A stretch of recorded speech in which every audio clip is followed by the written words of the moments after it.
This segment of the Bass Kayak and Beers podcast is sponsored in part by Dark Horse Tackle. Go to darkhorsetackle.com and use promo code BKB5 to save an extra $5 when you build your own box. Douglas Outdoors. Serious rods for serious anglers. Norsk Lithium. The lithium kayak battery you need is just a click away. Go to norsklithium.com.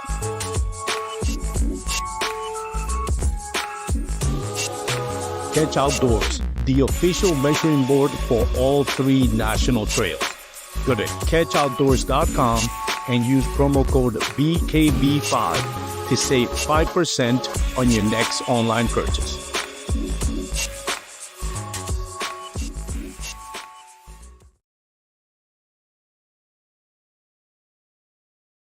And I forgot to add myself to the live stream. That would be helpful. What's up, everyone? Hope you are doing great. Thank you again for joining us in the Bass Kayak and Beers podcast. This is the real life. We got a great episode for you today. If you are watching, wherever you're watching from, leave us a comment in the comment section. Let us know where you're watching, listening from. We're gonna have, like I mentioned, a great episode. I have with me one of the best anglers here in Texas, Mathew Flett. He may not be known a lot notionally in the same, stratosphere as Matthew Scott and Guillermo Gonzalez and all those great guys and girls from Texas, but he's definitely every bit of a great angler. And he's done really well in national trails, which in my opinion, local trails such as the Northeast Texas Kayak Kayak Championship, which is the trail we're going to be talking about today, it is just as hard as a national trail, just because it's slam packed with talent. I think there's some problems with StreamYard.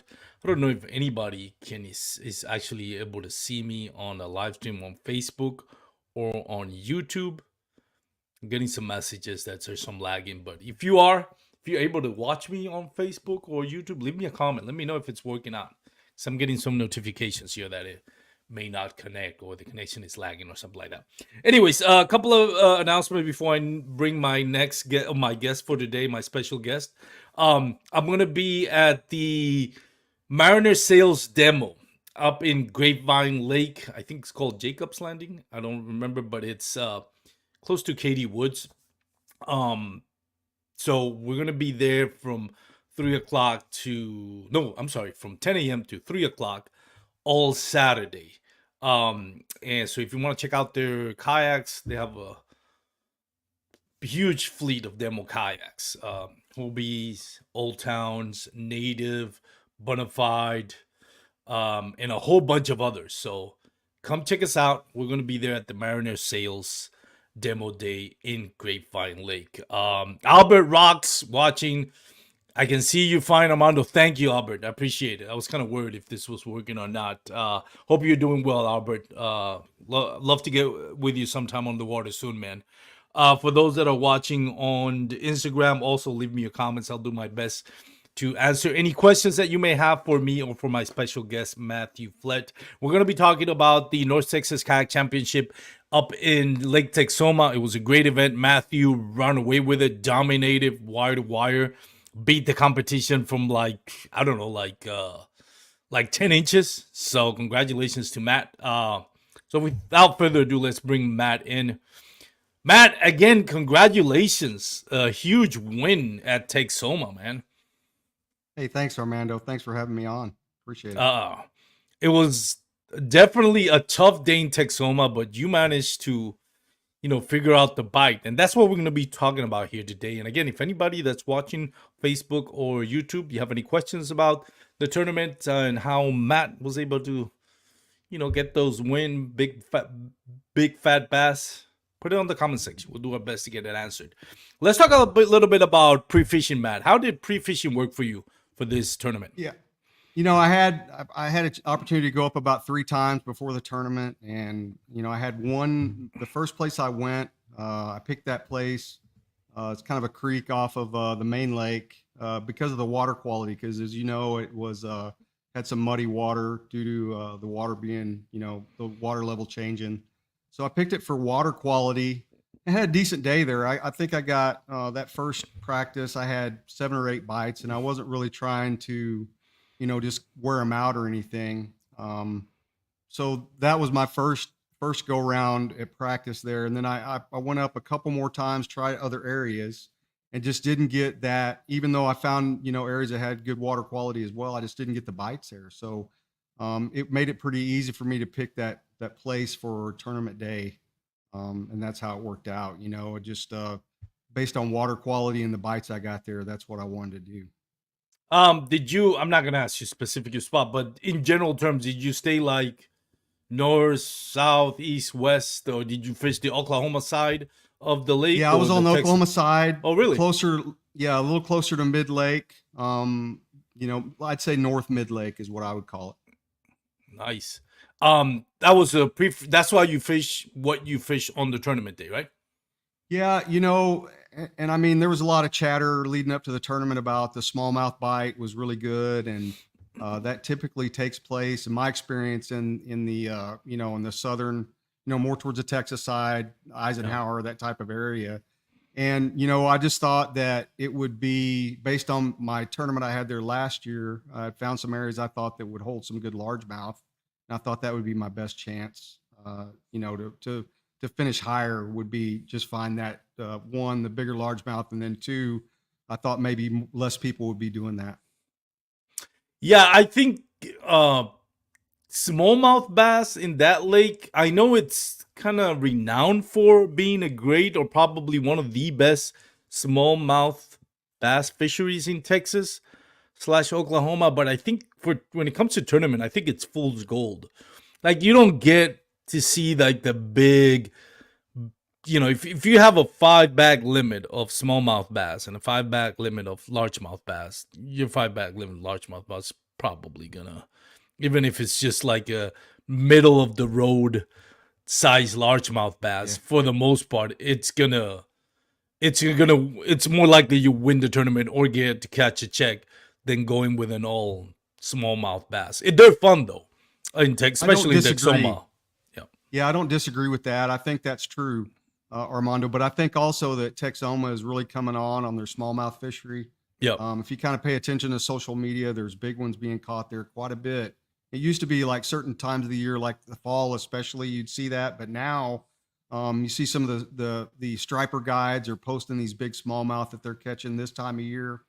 So I think it's getting better. But here's my problem with smallmouth in Texas, wherever they're at.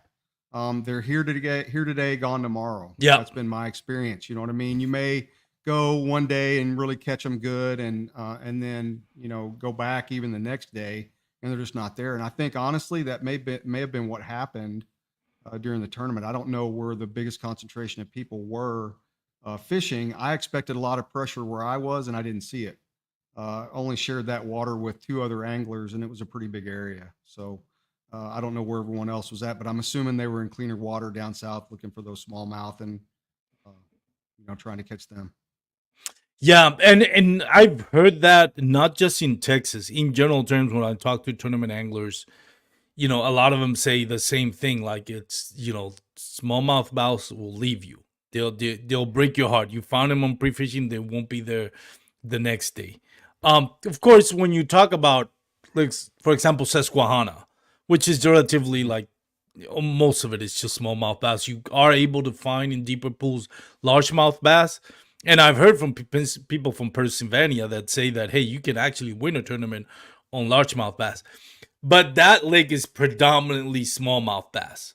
So, whatever you're fishing for, you are going to get smallmouth bass in your bag. Whereas in Texoma, Lake Whitney, Lake Belton, those are kind of very similar lakes. What I kind of refer to, and I don't know if this is the correct term, but kind of like highland reservoirs, where it's just like,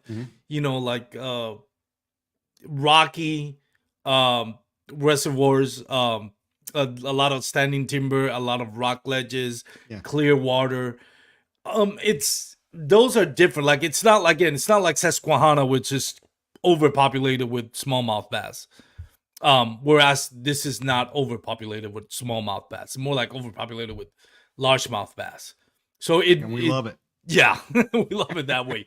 So that's the thing. It's like what you mentioned about smallmouth bass leaving you after pre-fishing is heightened by the fact that that's not the predominant bass in our waters. You'll find them, but it's not the predominant bass in our waters. And Yeah, I was surprised that I actually my bag was anchored, or my last fish I caught was a 19-inch smallmouth, and that was just a straight up largemouth area I was fishing. Muddy water and heavy cover, and I did not expect to catch a smallmouth, but that's what my last one was. So my last weighed fish, yeah. that was did it make your bag? Let me see. I'm trying to look. Oh, here it is. Let me share it. Let me share the screen of what you of your tournament share screen. I don't know why I'm slow today, folks. I apologize. Why this is my pet peeve. Rotate those pictures, people. But yeah, that is send them however they go. I know it's probably the best thing. They'll mess around with it too much. That is a beautiful smallmouth bass, though. Yeah, and you can see the watercolor that I was fishing there. If you look through my net, Armando, you can see. Oh yeah, that's chalky. Pretty Or stained. Yeah, pretty, and it stained to muddy, depending on where you were at in that particular area. That it varied, but actually the dirtier the water, the better the fishing was. So, really, what do you think? Why do you think that was? I think that people kind of discount the fact that dirty water.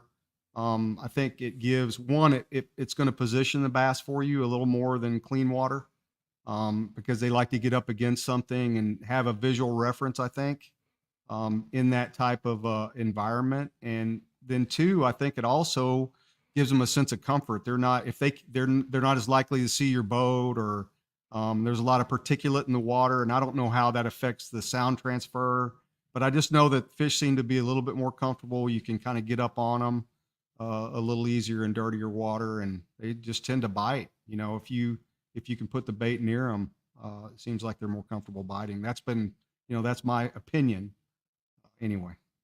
Do you feel like that's more of a comfort for you, like a confidence? And what I mean by that is, like, I hear anglers saying, "Oh, they want like they stay away from the muddy water. They want the clear water. They feel like it's easier to catch them." Yeah. And now I hear your opinion on it. Do you think it comes down to more confidence in what you're good at rather than really statistically one bites, clear water, it's going to bite more than bass on clear water is going to bite more than bass on stained water, or vice versa? Yeah, I don't think you can say, with confidence. I can't say whether fish are going to bite better when it's dirty or not. But here's what I feel like.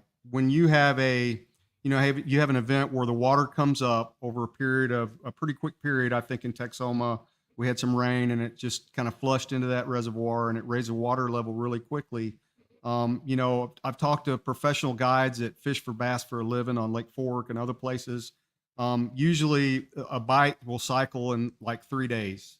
So if you go there, and that's why I like to do 3 days of practice over a period of time. And if I go if I'm traveling to an event, I try to schedule where I can get 3 or 4 days, because once those conditions get stable, whether the water's clear or it's dirty, those bass they're gonna resume feeding, because they're not gonna not.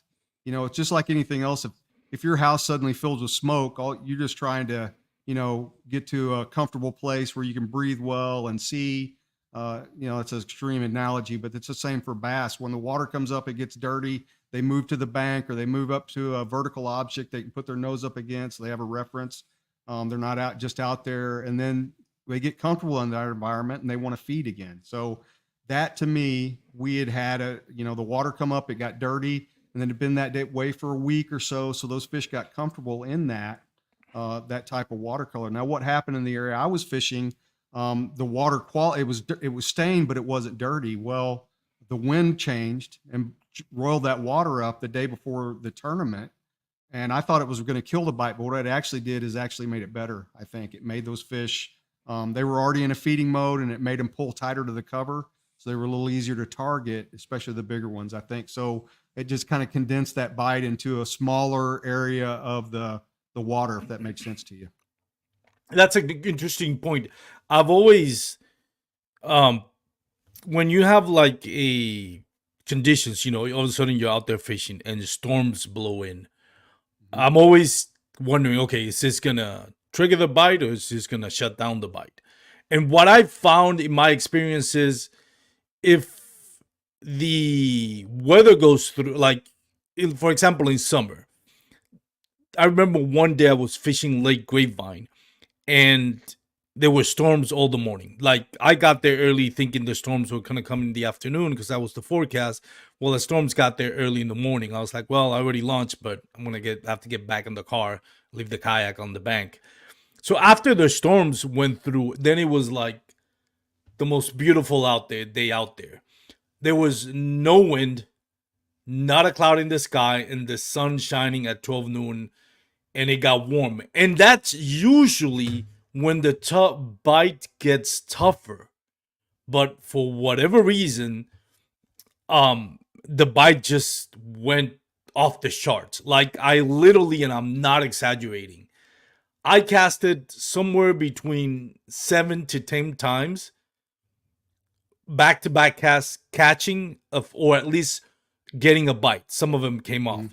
But it was like everywhere, bass everywhere, just blowing up top water. What I've later find out talking to guides and people that are more experienced than me is like when you get those storms rolling in and then on the middle of a hot summer day, what it does, it cools off the water in the surface.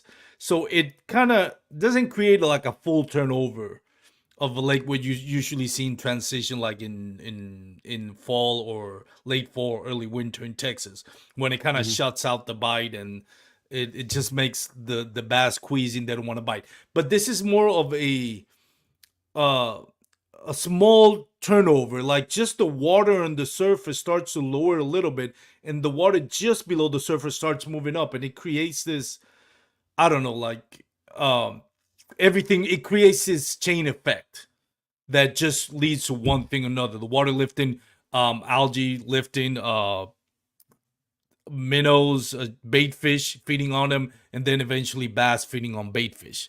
I'm kind of being kind of vague about it because I know the whole biology of it. But then I notice when it's a cool day and the storms roll through, then it just tastes. It just to me that's when it kind of ruins the bite. I don't Yeah, know I if that wish makes I sense.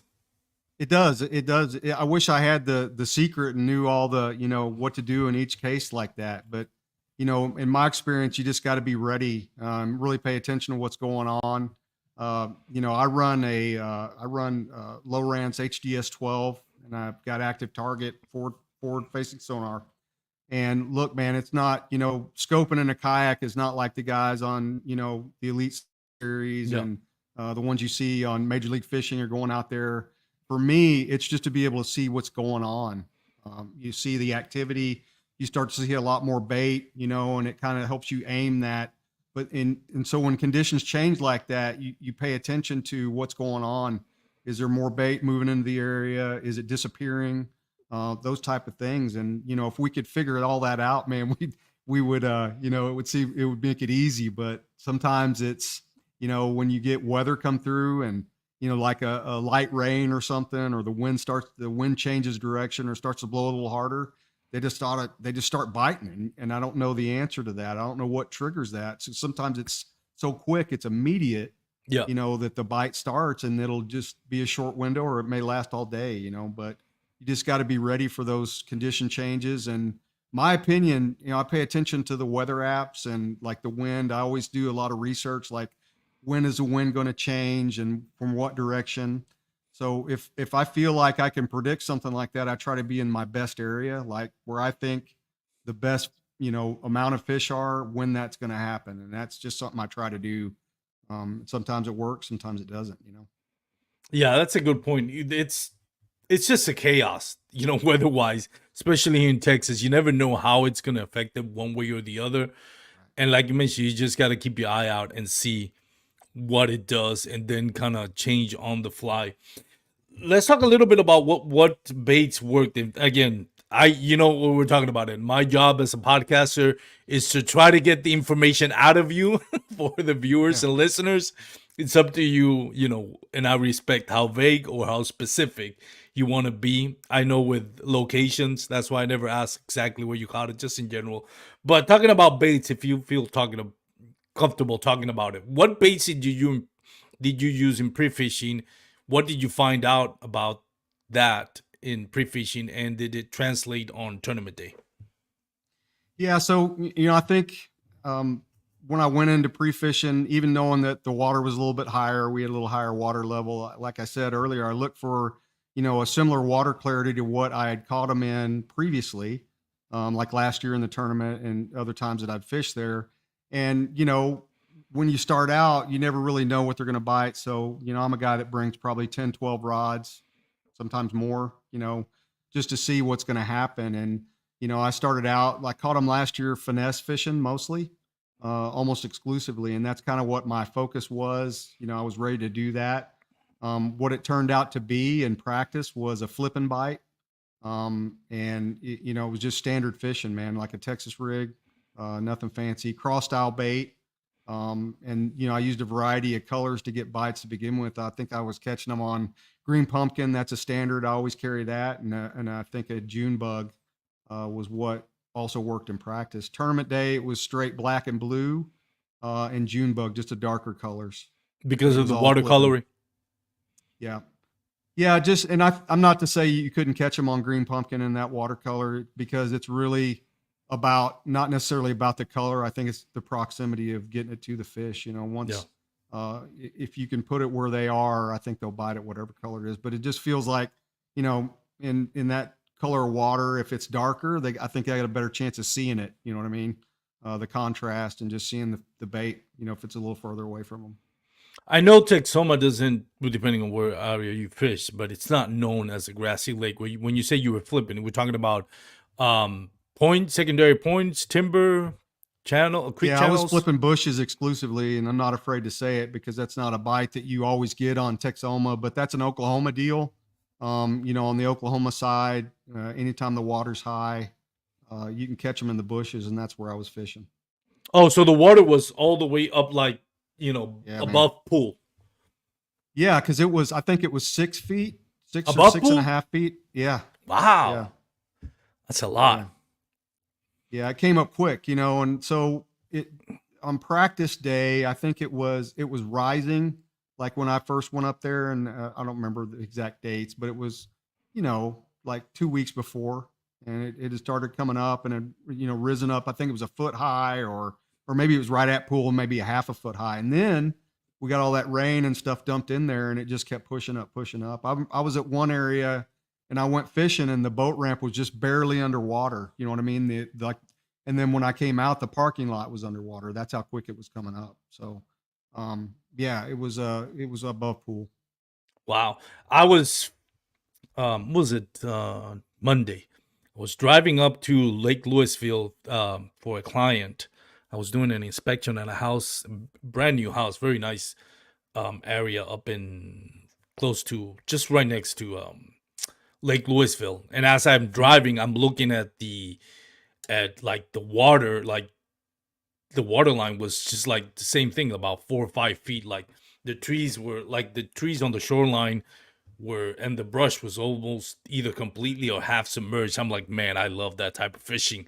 It's not always easy, um, Yeah. because especially I think when you get that rise in water, like from one day to another, I don't know, it may be a little bit too soon for bass to start moving in. And when I say one day to another, doesn't literally mean 24 hours, but in a short span of time, Yeah. maybe in less than a week. But when you get that gradual uh increase in pool level, and it has been now there for, I don't know, stabilized for 2 weeks or so, I think that's when you generally gonna see more bass feel comfortable going up and just setting up camp in those areas. 100% agree. I think that the first couple of practice days I had, that we were just on the very front end of that, those fish moving up into that heavy cover because the water come up. Then tournament day, I felt like, because here's why. When I was catching them in practice, I was catching a lot of release fish. They had holes in their mouth from cull tags. They had been hooked previously. So I was fishing an area where there's a ramp. I think some local tournaments go out of, and some different things. So I was catching those fish, and those, to me, those fish have been there for a while. They've been released there, and they kind of are just hanging around. But what I was catching tournament day were fresh. They were fish that hadn't been caught. They didn't have hook holes in them or any of that stuff. So that told me that fish were coming up out of that, that main area of that creek or whatever, that creek arm, and coming up into that cover. So I think it was just the way the tournament day worked out. We were on where they were just coming to it. You know what I mean? What baits? Oh, already you mentioned it. I'm sorry. Flipping and cross and on brush. I'm sorry. Just I drew a blank there for a second. Do you like a specific craw when you flip in, or do you just go with whatever? It depends. brand? I carry, I use different ones, but what I caught them on was a Z Craw Junior there. That's a go-to for me. I carry that for, just because it's a versatile bait. You can use it for a chatterbait trailer. You can flip with it, do a lot of things with it. I've even run it on a drop shot and caught them with that bait. But so that's what it was. But basically, you could use anything that's that style of bait, like your Rage Craw or anything that mimics, or a Rage Bug from Strike King. Just any of those baits like that would work, I think. I don't think it's so much about the bait. You want something in that dirtier water that's displacing some water, so it's got a little kick to it. So the Rage Craw style, or the I can't think of what it is now. Anyway, any bait that kicks like that, I think is Rage Menace comes to mind when you good. Is it About color and just putting in the right spot. Did you throw like I think about brushes and submerged brush and stained water, and the first thing that comes to mind is a chatterbait. Did you throw any moving baits, or was it just bottom baits? Yeah, so I did in my practice time, I always started out with that, and I did on tournament day in the low light when it's, still kind of dark. It's like you can't really go in and flip. I think it's hard to see, and Yeah. you're not really effective doing that when the light's really low. When we're starting this time of year, it's still dark, man. When we got in there. So I did start with a chatterbait, and I caught one. I threw a frog for like 10 minutes, and just because I thought maybe they would be on that, and I just wasn't feeling that, so I switched to the chatterbait. Immediately caught a 15-inch spot, and now we can segue into how my tournament day went. Yeah. It's kind of funny, but I caught a 15-inch spot right away, like the third cast on a chatterbait. That thing jumped the board.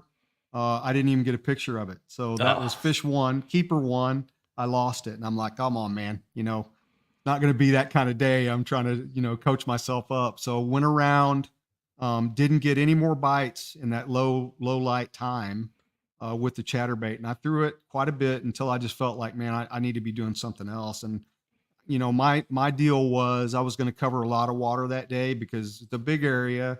And two, I just don't think that there were, I hadn't really found a place where I thought I could just sit down, and fish all day. So I was covering a lot of water. I probably went maybe 3/4 of a mile throwing that chatterbait at a pretty fast clip with the trolling motor, and just didn't get another bite. So that's when I switched over to just flipping exclusively at that time.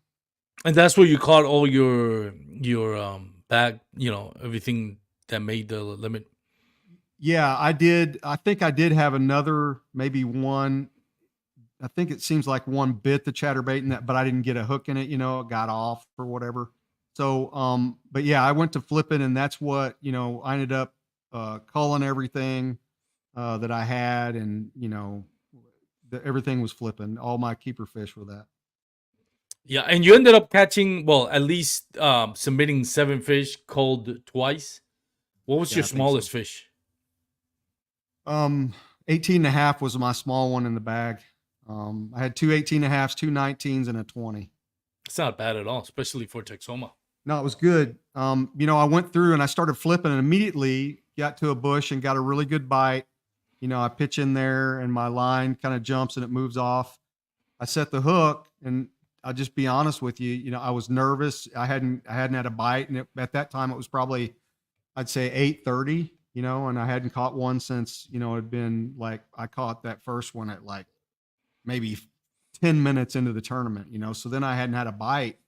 And I just set the hook too hard, man. I just jerked it away from it, and I'm like, come on, and then it happened again. I went a little further and got another, what I felt was like a bite. And, I didn't get that fish. And so, I was, kind of down on myself, because there we were, coming on to 9 o'clock. I only got one, keeper bite, and that one jumped the board. So I didn't have anything. And I got to, a little particular secondary point in that, and I ended up catching one. And I'm like, okay. And that's, to me, the first one is the hardest. And then the last one is also the hardest, finishing that limit. And, Yeah. I caught that one, and I immediately caught another one not too far after that, both smaller. I think they were, one was like 16 inches and the other one was like 14. But it was a start. And then I went and I missed a couple more. And then I pitched in, that got my first big bite. And for me, when you're flipping and you're kind of close to what you're flipping to, you got a direct connection to that fish. You can tell if it's a good one or not when they bite. And, you get that click, that pop on that tungsten. And that's how those big fish, they just bite more confidently. So I felt that, I call it when they ring the bell, man. You feel that ding in your rod. And again, I slacklined that fish. I just was just hair trigger hook set, and it just stripped my craw off. And I'm like, I said, you got to settle down. And so I caught another one. So I'm at 3 smaller ones, I think it was. No, maybe it was just 2. Anyway, the next bite I got was another big one, and I just took my time. I reeled down and set the hook, and it yanked it out of the bush, and it was a 20-incher. Measured that one, flipped back in where I caught it, nothing, flipped to the other side of the bush and caught an 18.5. So that was 2 fish and 3 casts. I'm like, okay. And so then just went on, and I just ended up getting, one every once in a while. Ran into another, Michael Cates was fishing in that area with me, and I saw him there. And then, I just decided I was going to circle around, go through that area again, but he had already been through it. So I just went further. I went to an area I hadn't fished in that part of the creek. The water was even dirtier. Flipped in to a small, like, flooded bush. This was a shallower area, and I hooked a fish. I couldn't get out of the bush, and it got off. But it was a big one, because I fought it for a second. Went around the corner, caught a 19-incher. So then I'm sitting, I think I had 20, 2 18.5s, and a 19. And, I think I'd caught another small one to finish my limit. So I didn't get my limit until almost noon. And I think maybe it was like 11 o'clock, but I posted all those fish, and that's when I saw, we talked earlier, I was in the lead, and I was surprised by that. So I caught that 19, and then I came back around, flipped into the same bush where I lost the big one, hooked it again, or one like it. And that time it bent the hook out. It wrapped me around the tree and bent the hook out. Oh, wow. That was twice in one bush. And so I just went on, and the bite kind of died, man. And, went on and fished around. I had a decision to make. I had about 20 minutes to fish in the tournament. I was kind of on water. I'd been through twice. I'd already gone through once and then back through. So I didn't really feel confident that I would get another big bite out of that. And so I decided, okay, I'm going to run back to the area where I caught the 20-incher. Went there. There was another angler already in there, in that area, just fishing along, so I didn't want to cut in front of them or anything like that. So I went up to the next little point, and I flipped in there. I think there was 5 minutes left in the tournament. Bang, caught that smallmouth. And that finished out. That was my last call, and that got me to 95 inches. So that was the tournament day. Yeah, I probably lost. Go ahead. I probably lost, I would say, 3 or 4 fish that were in that 18 to 20-inch class. Jerked one, I hooked one, pulled it out of the bush, and it hit the kayak and came off. That certainly would have culled at that time. That was a 19-inch probably fish. So I was around them, and I was lucky enough to get them in the boat. But I had many bites that I missed as well. That's just bush flipping. Yeah. And thankfully it didn't cost you. Like it sounds like you could have gotten to the century mark. If you Yeah, I hadn't thought I been. might. I'd have been close. I'd have probably at least, another. I think probably another 2.5, 3 inches, probably. So I'd have been in that 98 range, maybe. I, I was surprised. Look, I'm a numbers guy, so I like to look at numbers. One of the things that surprised me, I think Mark Pendergraft, who came in second, he got the big bass of the day. And I'm looking at it, it's like, man, only a 21 incher got big Yeah. bass. That's like, you would think a 21 incher wouldn't crack the top three biggest bass of the day in Texas.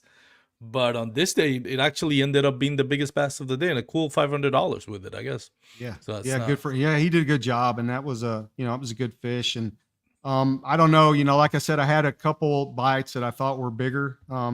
But I didn't get them out of the bush and not able to see that fish. I saw it was a bass, just by the way it was fighting and, could see the colors and what have you, but it never could, get them out of there. So I might've had a bigger bite than that, but at the end of the day, I got what I got. I'm grateful for that. It was a good day and, No, ended it up with a sure good was. bag. Yeah, congratulations. You actually blew away the competition. You got 90, let me see, 95, and second Five place even, was yeah. 85 and 3/4. So you got a 9 1/4 inch above second place. That is dominating. Yeah. And Surprising. that whole tournament day and, you asked me earlier, just a question, kind of how my tournament strategy is. And something that I've really kind of leaned into this year is not leaving fish. I have a Yeah. tendency in the past to get a little bit nervous when I haven't had a bite or I feel like I need one more or whatever. I'll try to run somewhere or, go do something different. And now, the last couple of times, that happened at PK when I got fifth in the Bassmaster tournament there this year. I just didn't, I thought about going and trying to bed fish and do all these other things there. But I stuck with my plan that I caught them on and it paid off for me. Same thing here in this one. I wasn't going to leave that area or just go, off and try to do something like, catch one off a dock or anything like that. I just had a feeling that if I just kept at it, I would finally get that, the bigger bites, and I did. So I think that's a key thing too. If you're confident in something, you stick with it. I think that's generally good. Yeah, that's always interesting. I think the biggest factor when it comes to fishing tournaments is your mental approach. And by that I mean, when things don't go right, you have to find a way to mentally and psychologically not let it what's the way snowball, because it can. Like you get backlash, miss a fish, hook cast into a low hanging branch. Those things, if you don't able to manage it mentally, they'll snowball and they'll just keep going, and your day's gonna just go from bad to worse. And it's not as easy. I mean, experience can only help you with that, with stopping the bleeding. Like, okay, this went wrong. Let's stop. Let's hit the reset button. Let's not force the issue, so it won't continue to snowball. And that, again, easier said than done. And I think the other factor is what you mentioned is like, there's no 100% right answer every time. Sometimes the best way is to, yeah, abandon this plan, move to another plan. And that's going to be really dictated on, weather conditions. If the weather conditions change and what you were doing wasn't working, then you're probably, depending on what you decide, but it's the first part is the acceptance of like, okay, I need to change what I'm doing because the conditions change. Okay, so you have to, first of all, grasp that mentally. Okay, I'm gonna stop doing what I'm doing. Again, easier said than done. Especially when you get like that, like you mentioned, you get that 15 incher of a chatterbait. That could easily be fool's gold. Because you feel good you got a bite, but a 15 incher is probably not gonna cut it. At least on winning this tournament. If you're holding a 15-inch fish on your 5 bag limit, chances are you're not getting first place. You might catch a check like at the bottom of the list, but you're probably not going to win the tournament. So you feel good about that, but you feel like you want to keep doing it. But at the same time, that may not be the right decision. And then once you decide, okay, I'm going to change my approach, what is your plan B?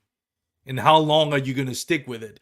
And then there's what you mentioned, like the conditions really didn't change on tournament day that much. It was like, I know where, from what I understand what you're saying, and correct me if I'm wrong, you understood where they were. Once you figured out were you using a jig or Texas rig, Craw? Texas rig. So I did have a jig rigged up, and I used that in practice, but it just didn't really gain confidence in it. I know there was another angler in my area that exclusively used a jig, and he ended up cashing a check as well. Yeah. It just didn't work out for me, so it was straight Texas rig for me. So once you figured out that bite was working, it's just a matter of trusting your decision. And again, it's mental factors weigh so heavily on whether you're gonna win, lose, catch a check, or skunk. And, yeah. So go ahead. I was just going to say that, my strategy, I always try, look, I'm going to try to have like 3 ways to catch them, because in a kayak, we don't have the ability to run across a lake or, change to another creek. We just have to make the most of what we have. And so, the chatterbait was one. I figured I could get bites with that. And I wasn't, but again, I didn't think I could win with that. I just did it because I thought I could maybe even catch a limit, in that first hour. That would have been fantastic, just a confidence booster. And you can catch a big one. I think I caught a 19-incher in practice during low light on a chatterbait. So, certainly has the potential to win anywhere if they're biting it. But I didn't think it was going to be my mandatory thing. And so then I had another, like a lighter finesse type of a presentation, like a weightless. I could have used a wacky Cinco or anything like that. I thought if they had moved out a little bit from the cover, that you could kind of catch them on the edge doing that, because the bushes were in anywhere from like 1 to 6 foot of water that I was fishing in, the edge of it, and then you kind of dropped off to like 8 feet, and I thought, well, I'd have a way to target them out on that if they were out on the outside edge, and I found that they weren't. So then it just turned to the flipping deal. And once I got what I felt was a quality bite, like a tournament winning quality type bite, I just stuck with that. And I knew in my mind, the more presentations I could make using that technique, the better chance I had to win it. One thing that I wanted to ask you is, this is something that I think a lot of us maybe don't get, but it's something that you learn with experience. And one thing that I've learned is when I'm flipping on bushes, right? I used to be like, well, there's gotta be a bass like snug right there in the thick of it. And that's mostly true. But what I've learned from, and I want your feedback on this and see if you feel the same way, or if you actually, put this in practice on tournament day. The approach that I've changed right now is like, instead of just trying to skip it or flip it right into the thick of it, where it's very likely that there might be a bass, I try to work the outer edge, and then keep moving closer and closer to the thick of it. And what I've learned is, like, if you have an area where you have brush, right, some merge brush, and there's a potential, and you have live scope, so you may have been able to see this, whereas if you don't have live scope, you're just gonna have to go with instincts. But there might be a situation where it's like there's more than one bass. It could be 4 or 5 bass. If you only came out with one, you're losing. You might feel good that you came, oh, I got a bass, but actually you could have had 3 out of those 5 bass if you would have played it correctly. And what I've learned from it is, like, work the outer edge. If you go all the way to the back of that brush, 1 or 3 things are going to happen. And I'm just simplifying it. You're either going to catch the fish that's in there, which is great, but whatever fish was nearby there, you're scared them off. So if there were more fish, that's the only fish you're getting out of there. B, you're gonna get hung up, or two, you're gonna get hung up, and now you have to retrieve your bait. Now you're scared of every fish out there. Um, or C, there's nothing out there. Um, when you approach those brush, how do you approach it? Do you try to go like deep? Do you try to like work the outer edge? What's your approach to try to maximize that spot? I try to let the fish tell me what they want, and they will. You know what I mean? Like, I think that conditions will change throughout a day. Even when it was stable, like it was on the tournament day, like the wind didn't really change and it didn't really pick up. But, the sun comes out and it will position those fish a little bit differently. And here's my theory on heavy cover. Okay. And it's different for, if you're fishing grass, like a Lake Athens situation or whatever, those fish they'll be positioned on shade more than anything, especially if it's a hot sunny day. They'll move to the shady side of a clump of grass or whatever. And bushes are the same, to be honest with you. But anytime that I'm fishing heavy cover, my theory is this. I think the biggest fish that's on that piece of cover is going to be in the gnarliest, darkest, deepest part of it. So that's where I'm going first. If I come in and if it's a brush pile, I'm going to try to put it, unless the fish had told me otherwise. If they're biting on the outside edge of it, sure. I'll try to, drag past it before I drag over it. But if it's like a flipping deal where I can see that cover, I'm going right in the middle of it. First thing off. So you mentioned getting hung up, and the simple answer to that is just don't get hung up. Easier said than done. I mean, honestly, you got to pay attention to how your bait is. Yeah. And, I have confidence that, and I got hung up a couple of times at Texoma on that tournament, but, I'm in and out of that bush. And chances are, if you hit the bush when you pitch in there, you're not going to catch a fish. I don't know how many pitches I made tournament day there, over 1,000. I don't know. And I had probably 12, 13 bites and ended up catching, would you say 7? I had 5.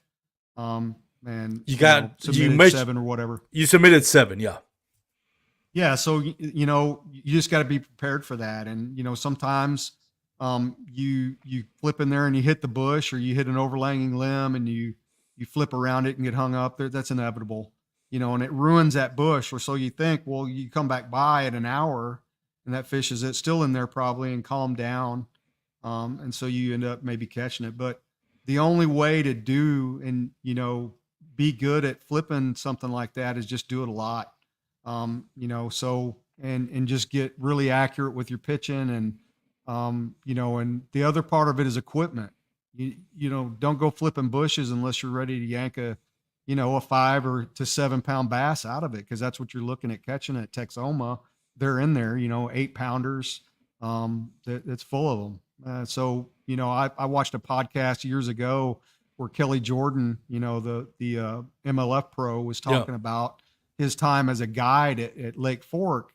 And he said that anytime that he went in a place that has big fish and any big fish, that he's prepared to catch the biggest fish in the lake. And that's the way I look at it, especially fishing a heavy cover situation like we were in at Texoma. I'm rigged and ready to catch I'm ready to catch a 10 pounder in a bush and get it out and get it in the boat. That's the kind of equipment I'm flipping. So that's the other part of it. Make sure your equipment is up to the task. Make sure that you're able to deliver that bait and get the fish out. So that segues perfectly into what I wanted to ask you next is what is the equipment like? What type of rod, reel, line weight, leader, if you use leader for flipping brush? So I settled in on tournament day, practicing. I kind of I've always got in a scenario like that when I know I'm going to have a flipping bite.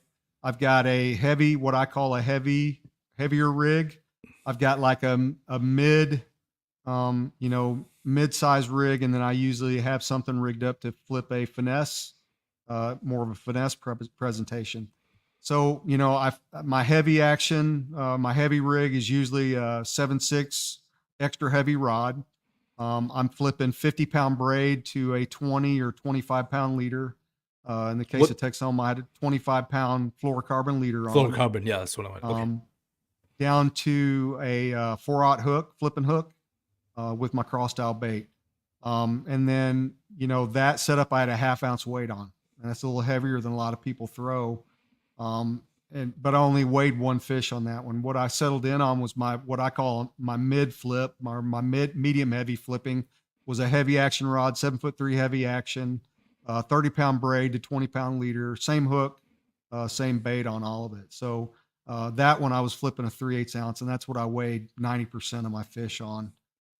Not to say that I couldn't have gone a little lighter, like but again, that setup, the rod I use, and I caught that 20-incher, and I literally had that fish airborne. You know what I mean? I got flipped into the bush, got the bite, and once I got it clear of, it didn't get a chance to wrap me, I literally pulled that fish out. It was midair, and I boat flipped it. So that's what you got to do. It's always heart racing. Yeah, you can't have those fish swimming around in that bush because they're going to wrap you every time, and you're going to lose. And that happened to me still. Even being ready to do that and being pretty experienced as a bush flipper and having caught a ton of bass that way, it happens. So you just try to get the advantage as much as you can with your equipment, and then just be ready to get them out of there, man. You got to be a little bit violent with them. I don't criticize anybody that works the fish. I'm not saying you're wrong. I'm not saying anybody that does that is wrong or anything like that. I don't know what it is that sends me into a full rage every time I watch a clip of somebody. Usually it's a boat angler that's working the fish. You see them turning the rod this way and turning and going to the back. I'm like, for the love of God, just flip that thing into the boat already. I'm not saying it's wrong. Sometimes you have to work it. But man, I just can't stand those videos clips. I don't know why. And again, I'm not criticizing. Hey, if that's how you land a 10-pound bass, so be it. Do what you need to do what you need to do to get it land. But for whatever reason, it just triggers me every time I see those videos of the boat angler just running up and down the boat and turning the rod this way, turning the rod that way, and holding the rod kind of like where it's bending and lifting it with one. It's like, just flip the damn thing in there, please. Yeah, I get nervous when I see the guys that are like professional fishermen. They'll lay the rod down and they just have a hold of the line, with these big fish. And hey, man, they fish for a living and make a living at it. So I can't criticize, but me too, I could never do that. I'm always trying to exert as much pressure as I can on them, unless it's a crankbait or something that can rip out. But yeah, I'm a get them in the boat guy. That's my deal. Yeah. And again, it's, like you mentioned, jerk bait, a crankbait, all those small treble hooks, a square bill, it's those you kind of have to work. But I've had videos where I posted a fish's, I had one, was it Lake Belton? I had a video go viral, and I'm setting the hook on a jig on a fish that was on an offshore point on standing timber. And I don't want it to get it wrapped around. So I set that hook like there's no tomorrow. And yes, that fish jumped up, scooped, spit the hook, lost it. It happens. But you see everybody and their mother just commenting of, well, you shouldn't set the hook that hard. And I'm like, it's very different to set the hook on a jerkbait than, on open water than it is to work a fish or set the hook on a standing timber on brush piles on offshore point, where if you don't get it out as soon as possible, that thing, like you mentioned, it's going to wrap around that brush pile or that standing timber and you're going to lose it. So there are times where, it's what's the lesser of two evils? Is it working it and tying them out, or is it and risking getting hung up on the brush pile below them, or the standing timber around them, or horsing them in and running the risk of them jumping up and spitting the hook? There's no right or wrong answer. It just depends on the scenario that you are and the bait that you're using. Yeah, I agree. But Matt, I've had you for an hour, so I really appreciate taking your time. Congratulations. One thing that I've done on the podcast lately, I always like to go to this fun rapid fire questions. So you ready for a couple of rapid fire questions? Yeah, send it. All right. Biggest bass measurement wise. 26 and a quarter, Lake Athens. That was 2022, I believe. Yeah, that's 26 a and a lake quarter. record. Catch and release. Was it on a tournament day or? No, it was practice for the NTX KC Classic. Oh man. It's kind of like bittersweet. You're like, why don't you show up for tournament day? I was just grateful for that fish, Yeah. man. You know, that's 26 like, and I a hope it's quarter. not a fish of a lifetime. I hope I catch a bigger one, but it's my fish of the lifetime for now, for sure. Damn, it's gonna be hard to beat that one. I'll do it. If you couldn't fish for any black bass related fish, meaning smallmouth, spotted, Guadalupe, largemouth bass, whatever, no black bass existed, what would you be fishing for? Crappie. Crappie. Nice. If you couldn't fish at all, what would be yours? Or maybe you already have a preferred outdoor hobby other than fishing. Yeah, I can't imagine not being able to fish. That's my primary thing. But I grew up a hunter. That was what we did everything in the outdoors. But, primarily when I got out, was on my own, then I was hunting. My thing was hunting, and I had some property at that time where I could hunt and other places. That's when I lived in Missouri where I grew up. Born in Texas, raised there. But then, I was in the military and then worked overseas for a period of time, came back to Texas, and I thought I would pick up the hunting again. But, hunting in Texas is expensive, man. You got to lease somewhere. There's not a lot of, public ground. And so I'm like, well, I'll fish. And then that's what started it. I lived in an apartment at the time and I couldn't go out and buy a boat necessarily. And I'm like, well, I'll get a kayak. And that's what really started, that whole thing of me fishing kayak tournaments and everything else. So yeah, I can't imagine not fishing now, but if it wasn't, I'd be hunting something. Yeah, you touched on something that I love Texas, and as far as I'm concerned, I could live the rest of my life in Texas, even though I wasn't born and raised in Texas, but I love it. But one thing that I do kind of lament is that for how big the state is, it's only 1% public land. Yeah. And when it comes to hunting, that kind of sucks. Just knowing that you have so much land, but really only 1% is public kind of sucks, but it is what it is. What's your favorite bait? Man, that's hard to say. I love fishing a jig. In the wintertime, that's one of my favorite things to do is go to Lake Fork or Lake Palestine when that jig bite is on. That's just one of my, and pitching it on trees and docks is really fun to do. I love fishing a chatterbait. That would probably be my number 2. I just love, I like that bite. Another one is a swim jig.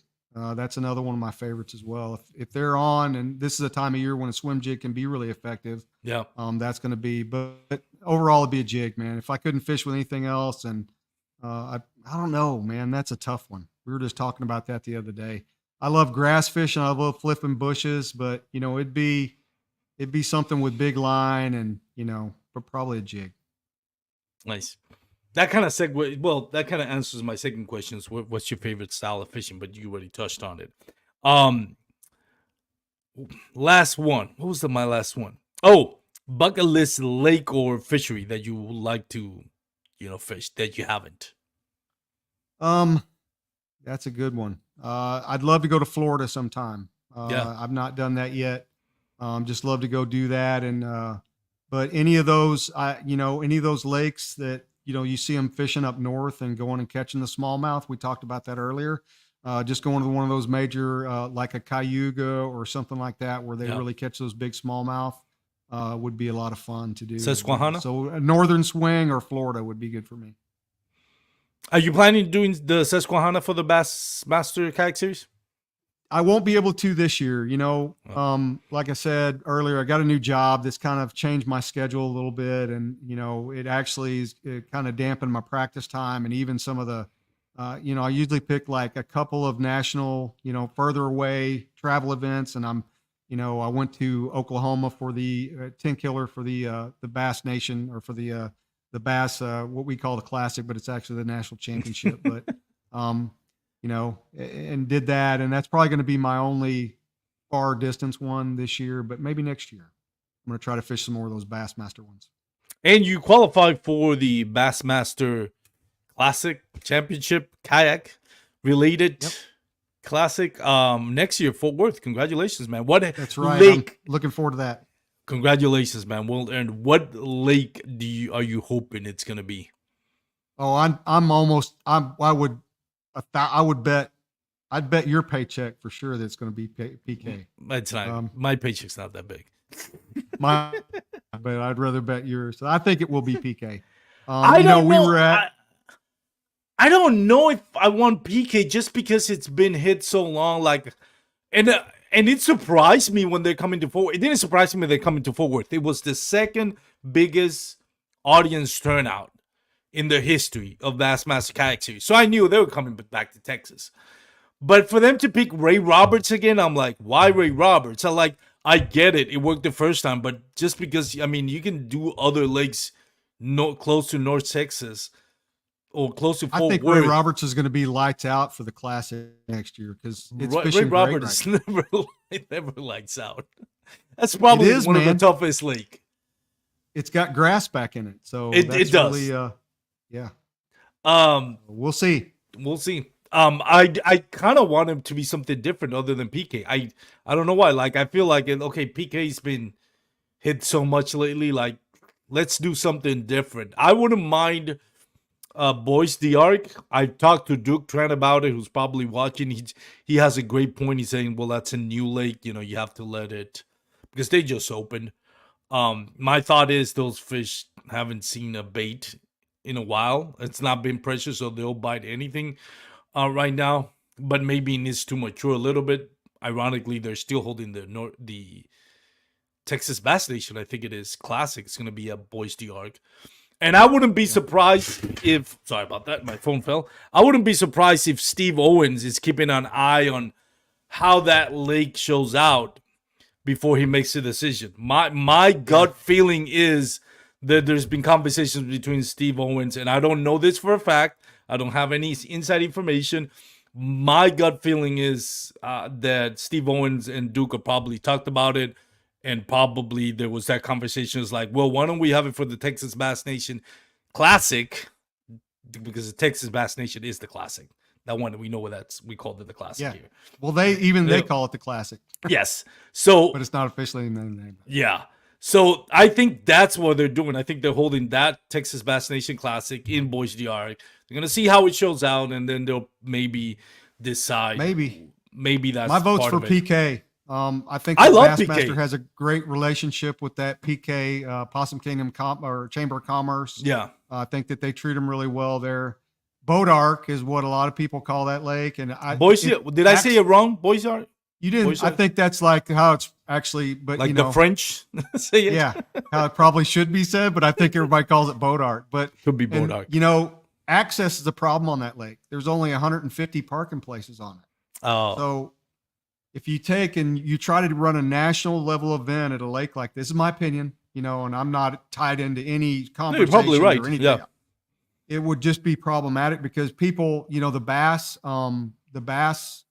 fishermen that are the boat guys aren't going to stop fishing it for us and give us that, you know, we'd have to go, it'd be almost like a takeover and it'd be hard to do.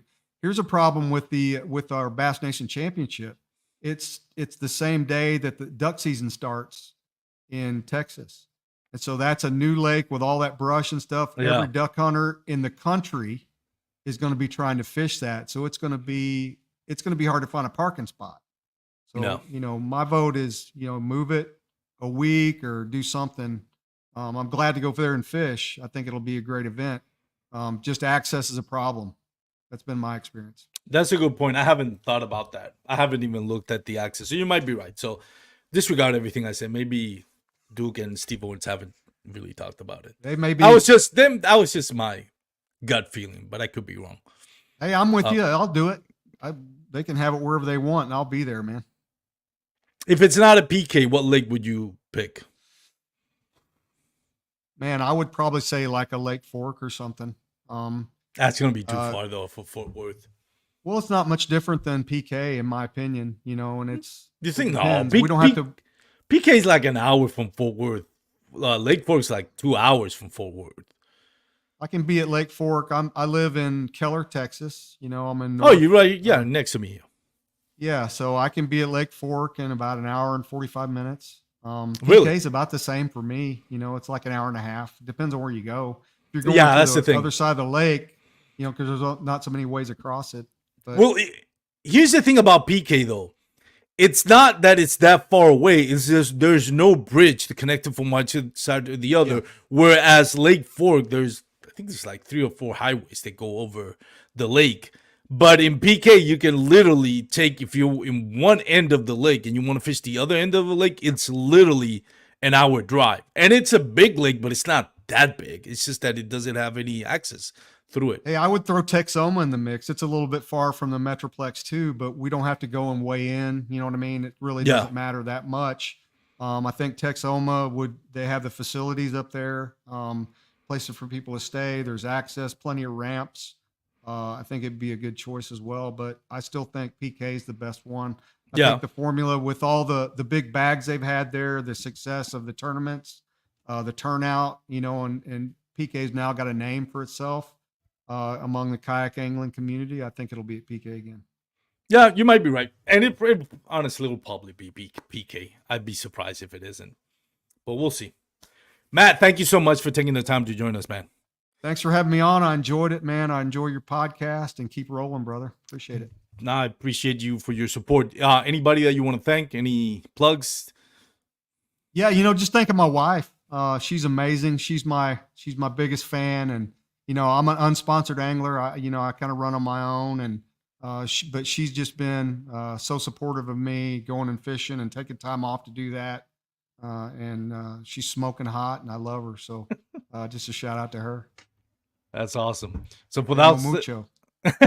Oh, she's Latina, your wife? She's Venezuelan. She's from Oh Caracas. man. Yeah. Yeah, that's you got some Latin blood in there, right? Raised in Houston though, so Right. she's an American, but born in Venezuela. Yeah. She still has that Latin blood, man. You better not get her upset. Yeah, brother.